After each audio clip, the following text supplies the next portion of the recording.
अस्सलाम वालेकुम, welcome two videos factory में खुश आमदीद। दोस्तों, आप सब जानते हैं कि वीडियोस फैक्ट्री में हम रोज़ाना नई से नई वीडियोस अपलोड करते रहते हैं सिर्फ आप लोगों के लिए। तो अगर आपको हमारी वीडियोस अच्छी लगी तो इन्हें लाइक, शेयर और कमेंट्स कीजिए ताकि हम रोज़ाना आपके लिए ऐसी ही वीडियोस बनाते रहें। तो आज की वीडियो भी एक ख़ास वीडियो है। इस दुनिया के झमेलों में गुम होकर हम क्या कमा रहे हैं, क्या खो रहे हैं, क्या पा रहे हैं, आइए देखते हैं इस वीडियो में। लेकिन इससे पहले अगर आपने हमारा YouTube चैनल वीडियोस फैक्ट्री अभी तक सब्सक्राइब नहीं किया तो देर मत कीजिए। YouTube पर जाकर वीडियोस फैक्ट्री में रेड कलर के सब्सक्राइब बटन पर क्लिक कीजिए और इसके साथ मौजूद बेल के बटन पर क्लिक करना ना भूलिए ताकि डेली बेसिस पर आपको हमारी ताज़ा वीडियोस मौसूल हो सके। शुक्रिया। तो चलते हैं इस वीडियो की तरफ। किसान नौजवान अपने खेत में काम कर रहा था। एक नस्वानी कहके से वो चौंक गया। ऐसी हसीना तो इसने जिंदगी भर न देखी थी। वो इसकी तरफ बढ़ा चला गया। वो भी मुस्कुरा रही थी। मेरे साथ घर चलोगी? वो बिला झिझक इसके साथ बोली।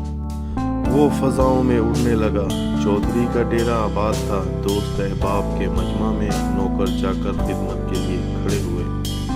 चौधरी जी, इसका खादिम खास डेरे में हाँफता कांपता दाखिल हुआ। खैर तो है। मुझे खैर कहाँ, मैं चौक में खड़ा था। नूरे चट का जवान लड़का एक ऐसी हसीना के साथ गुजर के घर जा रहा था कि इस जैसी जिंदगी में ना देखी ना सुनी। नामालूम कहाँ से लेकर आया है, चांद का टुकड़ा है वो चौधरी जी।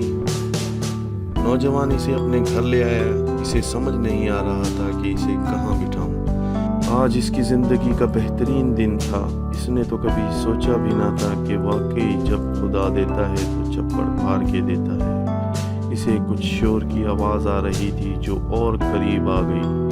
फिर दरवाज़ा जोर जोर से खटखटाया जाने लगा। दरवाज़ा खुला। चौधरी हक्का बक्का रह गया और बेख्तियार इस हसीना की तरफ बढ़ा चला गया। नौजवान एक आहनी दीवार की तरह इसके रास्ते में हाइल हो गया। तुम मेरी लाश पर से गुजर कर ही इस तक पहुंच पाओगे। तुम इसके काबिल नहीं, ना ये घर इसके काबिल है। ये मेरी हवेली में रहेगी। नौकरानियां, राहत, आराम, इज्जत इसे वहां मिलेगी। चौधरी बोला, नहीं, ये फैसला जज की अदालत में जाएगा। अदालत पूरे जोबन पर थी। साइल, मुदई, वकला, एहलकार, अमला सब मौजूद थे। जज साहिब अपनी मसनद खास पर रौनक अफरोज थे। जज साहिब ने नज़र उठाई। इसे अपनी नज़रों पर यकीन नहीं आ रहा था। इसने ऐनक उतार कर साफ की और दोबारा देखा। वाकई वो हूर इसके सामने खड़ी थी। जज बोला, अरे ये मुंह और मसूर की दाल, अपनी औकात देखो और इसका हुस्न देखो। ये तुम दोनों के लायक नहीं। मेरे पास मालो दौलत है, ओहदा है, बंगले हैं, गाड़ियां हैं, नौकर चाकर, मुआशरे में एक इज्जत है। ये मेरे लायक है। चलो निकलो तुम दोनों और इसको यहीं रहने दो। वो हक्के बक्के रह गए। नहीं, चौधरी चिल्लाया, ये नहीं हो सकता। नौजवान बोला, हम राजी नहीं हैं। अब तो बादशाह सलामत ही हमारे दरमियान फैसला करेंगे। बादशाह के पास चलो। बादशाह के पास चलते हैं। जज ने सब काम वहीं छोड़े और अब तीनों हसीना को साथ लिए बादशाह के महल की तरफ बढ़ने लगे। दरबार सजा हुआ था। वजीर, मुशीर, दरबारी सब अपनी अपनी मसनदों पर और बादशाह अपने तख्त पर जलवा अफरोज था।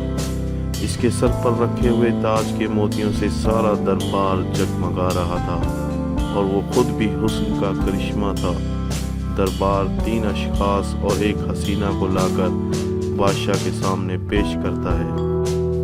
बादशाह सलामत ने नज़र उठाई तो देखता का देखता ही रह गया। ऐसी हसीना और मेरी सल्तनत में। इसने हुक्म दिया कि इन तीनों को एक तरफ ले जाओ और हसीना को मेरे महल में ले आओ।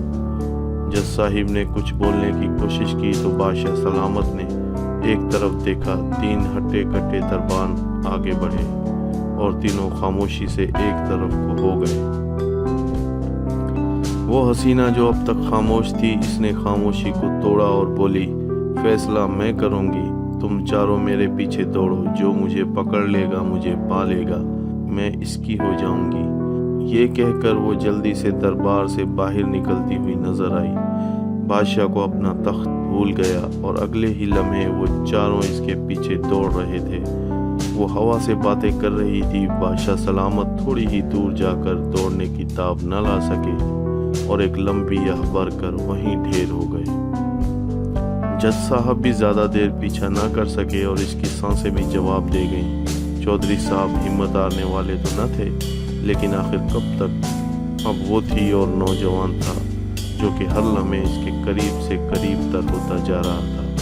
مگر یہ کیا؟ راستے کے ایک پتھر سے وہ ایسا ٹکرایا کہ منہ کے بل گرا اور اس کے منہ سے ایک دل خراش چیخ بلند ہوئی جو کہ حسینہ کے کہکہوں میں دب گئی۔ آؤ میرے عاشقوں، میرے پیچھے آؤ، تم مجھے کبھی نہیں پا سکتے۔ اور واقعی اسے کوئی نہ پا سکا۔ وہ دیکھنے میں تو حسینہ تھی، حور کے حسن والی تھی، دل فریب تھی، عقل کو محو کرنے والی تھی۔ تو دوستو، جانتے ہیں آپ وہ کون تھی؟ میں آپ کو بتاتا ہوں کہ وہ کون تھی۔ وہ دنیا تھی، جی ہاں، یہی دنیا جہاں ہم دن رات اپنی توانائیاں خرچ کر رہے ہیں، کام میں جٹے ہوئے، ہانپتے کانپتے دن پر دن گزار رہے ہیں۔ جی ہاں، یہ وہی دنیا ہے جس نے بادشاہوں کو اوندھے منہ گرا دیا، جج صاحبان اور چودھریوں کو بھی زمین پر دے مارا۔ یہ نوجوانوں اور اپنے زور بازو پر دنیا فتح کرنے والوں کو بھی نہ مل سکی، اور تو اور جن کے خزانوں کی چابیاں کئی 100 اونٹوں پر لادی جاتی تھی، ان کو بھی نہ جانے کہاں سے کہاں پٹک پٹک کر مارا۔ تو دوستو، ہم کس کھیت کی مولی ہیں، کس مرض کی دوا ہیں؟ حقیقت ہے کہ جو دنیا کے پیچھے دوڑتا ہے، اس کے ساتھ یہی کچھ ہوتا ہے۔ حدیث قدسی ہے کہ اللہ سبحانہ و تعالیٰ اپنے بندے سے فرماتے ہیں کہ اے بندے، تو میری عبادت کے لیے فارغ ہو جا، میں تیرے سینے کو اطمینان سے بھر دوں گا اور تیرے فکر و فاقے، تیری محتاجگی کو دور کر دوں گا، اور اگر تو نے ایسا نہ کیا تو تجھے طرح طرح کے مشاغل میں پھنسا دوں گا، اور آخر ایک دن تیرے اپنے، تیری بیٹی، تیری بیوی، تیری ماں، تیرے لاڈلے ہی یہ کہیں گے کہ میت اٹھانے کا وقت فلاں ہے۔ آخر میں ہمیں سبسکرائب کرنا نہ بھولیے گا، ہمیشہ دعاؤں میں یاد رکھیے گا۔ اللہ حافظ۔